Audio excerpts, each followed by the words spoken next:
Маленький слоненок провалился в глубокую яму и не мог самостоятельно выбраться на поверхность, а находившееся рядом стадо слонов ничем не могло ему помочь.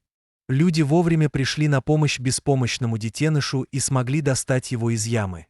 Но то, как отреагировал лидер слонов, шокировало всех. На юго-западе Индии, в штате Керала, расположена небольшая деревушка. Жители этой деревни давно привыкли к тому, что неподалеку от них живет большое стадо слонов. Эти огромные животные часто приходили к водоему рядом с деревней, чтобы напиться воды и немного отдохнуть в прохладном месте. Люди всегда относились к сухопутным гигантам с уважением и добротой. А слоны, чувствуя это, не боялись приближаться к человеческим жилищам.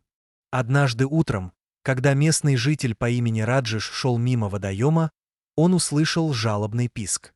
Звук показался ему необычным, и он сразу же подумал, что кто-то может быть в большой беде. Следуя за источником звука, Раджеш вскоре наткнулся на маленького слоненка, который застрял в очень глубокой и грязной канаве. Слоненок изо всех сил пытался выбраться на поверхность, но все его усилия были безуспешны. Глубина канавы и грязь ни за что не позволили бы ему самостоятельно освободиться. Неподалеку находилось стадо слонов, и лишь беспомощно взирало на страдающего детеныша, похоже, уже не раз тщетно попробовав вытащить его из ямы с помощью своих хоботов.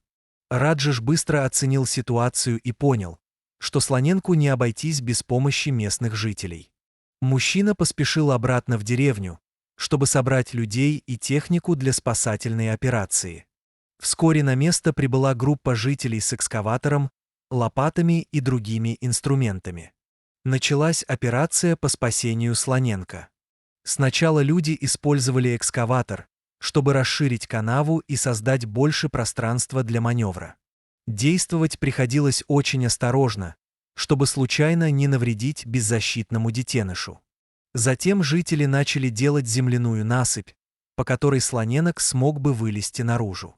Процесс был долгим и трудным.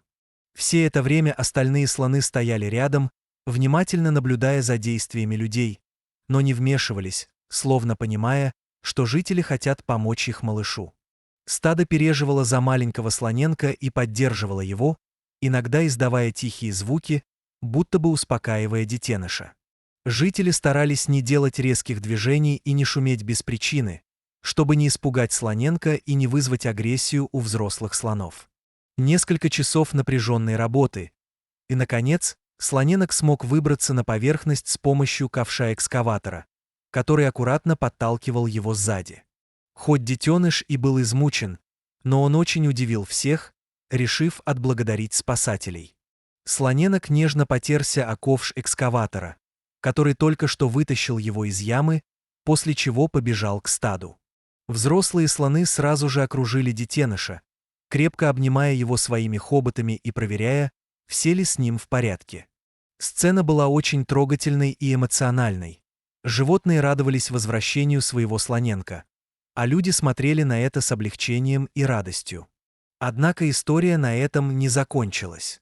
Когда слоны убедились, что их детеныш ничуть не пострадал, произошло что-то невероятное. Самый большой слон, похоже, глава стада, подошел ближе к людям, которые стояли в стороне, наблюдая за происходящим. Он поднял свой хобот высоко в воздух, несколько раз помахал им и громко протрубил, как будто выражая благодарность за спасение слоненка. Это было удивительное и незабываемое зрелище. Люди поняли, что умные слоны были очень благодарны жителям, которые вовремя пришли на помощь их слоненку. У многих людей даже навернулись на глазах слезы радости.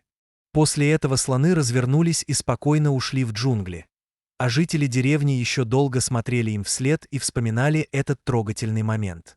Эта удивительная история стала ярким примером того, что животные могут испытывать сильные чувства, осознавать добрые поступки людей и быть по-настоящему благодарны за них.